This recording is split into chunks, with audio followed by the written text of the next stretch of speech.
Breaking news এবং যুক্তরাজ্য তারা প্যালেস্টাইনকে স্বাধীন রাষ্ট্র হিসাবে ঘোষণা দেওয়ার লক্ষ্যে বর্তমানে মিটিং এ বসেছেন সৌদি এন্ড ফ্রান্সের কর্তৃপক্ষের সাথে। This is unbelievably a historical moment for Palestinians. আমি মনে করি এটা স্বাধীন ফিলিস্তিন, বাংলাতে বলা হয়েছে ফিলিস্তিন প্রতিষ্ঠার ক্ষেত্রে আরো এক ধাপ এগিয়ে গেল প্যালেস্টাইনের অধিবাসীরা।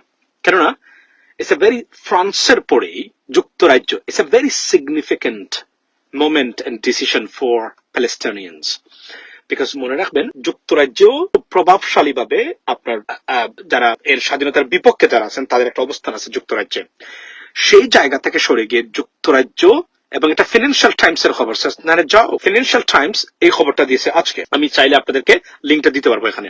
এটা আমি পড়লাম এবং almost across the board of the British politicians, I mean except some individuals, for example ভারতীয় বংশোদ্ভূত আপনার প্রীতি প্যাটেল or সুয়েলা বেভারম্যান যারা আগের স্বরাষ্ট্রমন্ত্রী ছিলেন, যারা সিরিয়াসলি তারা এটার অপোজ করে থাকেন, ভারতীয় বংশোদ্ভূত আবার বলি, তারা ছাড়া মোটামুটি সবাই ঐক্যবদ্ধভাবে তারা চান ব্রিটেন এই পদক্ষেপ নিক।